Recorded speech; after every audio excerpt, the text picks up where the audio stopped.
Does that mean I'm getting old too? Yes. If I'm like, oh, that was pretty good.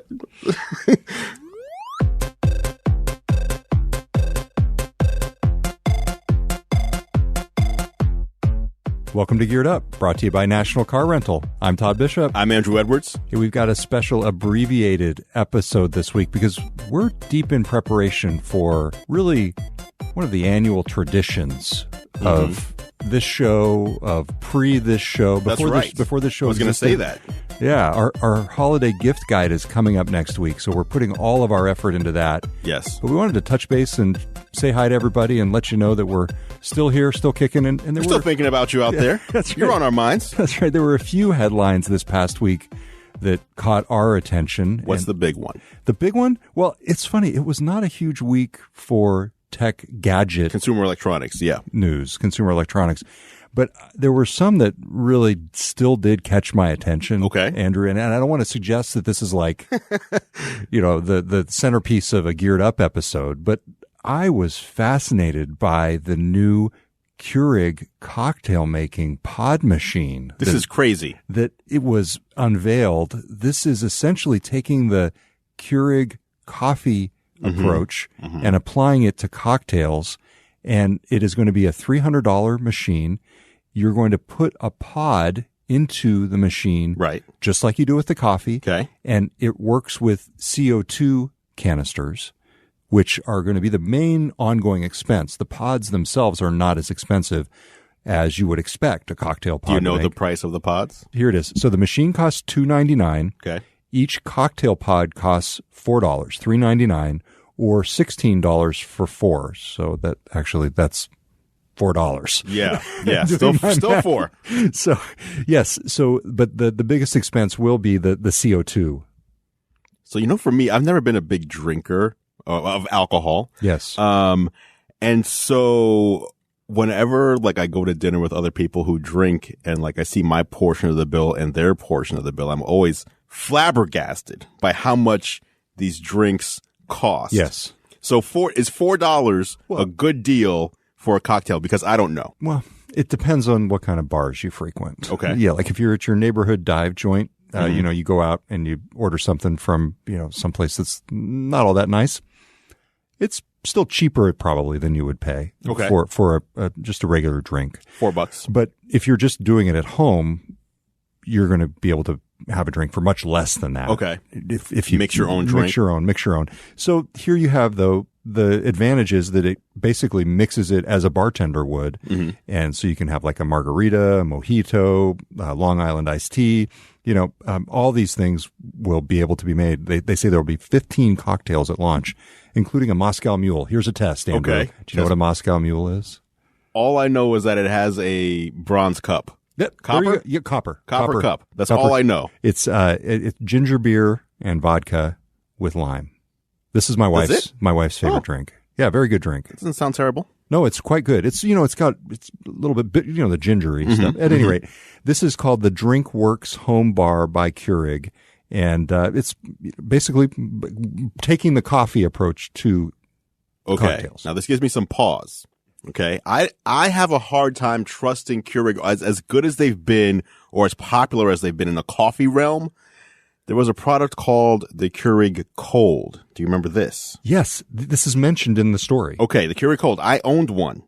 Keurig Cold was similar to this cocktail maker, but it made soda. It made soft drinks. So they had Coca-Cola and, Fanta, all the, maybe it wasn't Fanta, Sunkist, whatever it was, the Coke products, and plus some other, in-house products as well. And it was cool because you can make at home Coca-Cola right there. And then they canceled it. Yeah. Now here's the thing. They cancel it. You still own this $300 device that's huge, but they don't make pods anymore. So it's like, okay, what do I do with this thing? I spent $300. Now I didn't have to spend $300. They sent it as a review unit.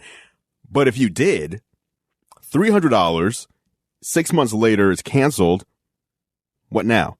So now for me, I have a hard time believing that the alcoholic version would be the winner and the soft drink version would be the loser.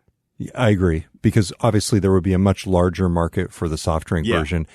And I got to say, bigger picture, I know that Keurigs in particular, and just the whole approach of using pods to brew coffee, very divisive among coffee drinkers. There are people here at the GeekWire offices, I won't say who they are. Don't name names. But they are so snobby.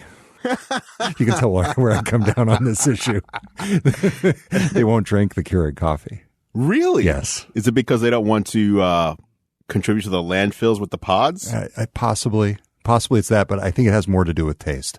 But if you combine the fact that they don't want to put them in the landfills and the fact that they don't like the taste, that is the quintessential Seattle snob.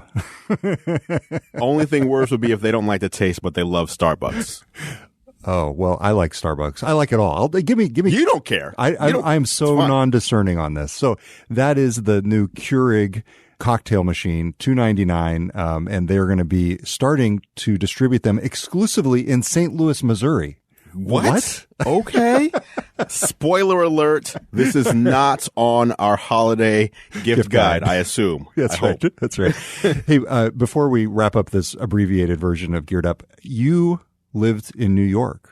Did you grow up in New York? Yes, I did. So you are familiar with Queens. Very much so. Did you live and grow up in Queens? I lived in all 5 boroughs almost equally. Really? Yes. So I did live in Queens. I worked in Queens. I worked at the New York Hall of Science, which you may know from the World. You weren't there. It was like the World Fair in like 1940 or something. But Men in Black, first Men in Black, the ending with the big roach or whatever it was with Will Smith. Yeah. They battled right there in the backyard of the New York Hall of Science. So Queens, and specifically Long Island City, which is a neighborhood in Queens, is one of 2 locations that Amazon just announced this week for HQ2. That's right. What's your take on HQ2 going there, given what you know about that neighborhood? Okay, so this neighborhood, if you're unfamiliar with New York, or if you're kind of familiar with New York, Long Island City is different than Long Island. So Long Island is at the tail end of this island that includes Queens and Brooklyn. Long Island City is right across the bridge from Manhattan. So if you're in Manhattan and you're like, I don't want to, or if you're going to Manhattan and you're like, I don't want to pay the exorbitant parking fees, you just drive over to Long Island City, park there, and then take the train over 1 or 2 stops and you're in Manhattan. So it's very close. You might as well be in Manhattan. It's almost like West Seattle and Seattle. So that being said, it is extremely crowded. The trains are extremely crowded. There's not a lot of space over there. So I'm very curious, as it would almost be as if Amazon didn't exist in Seattle, but Seattle was what it was right now. There was just another company taking up all of what Amazon owns now. And Amazon said, hey, we're going to downtown Seattle. Like, you'd be like, where are you going to go? Like, everything is so full. The traffic is so full. Now here, people drive cars, but over in New York, I mean, there's tons of traffic there too, but the vast majority of people don't own cars. They take public transportation. And as I said, public transportation is so full already. Like, you have to like wait for multiple trains sometimes, and you have to like stuff yourself into the train car. So that's my main curiosity, is how is this going to work as far as people getting to and from Amazon? Where are they going to build the buildings? There were a ton of empty factories maybe 10 years ago. It was almost like a ghost town. And now, you know, the whole gentrification thing, all these old factories are now condos and people live there, and it's very hipsterish. So as far as the personality of this area, it's very Amazon as far as I'm concerned, like the whole hipsterish, I'm young, I'm into tech. Now that it's gentrified.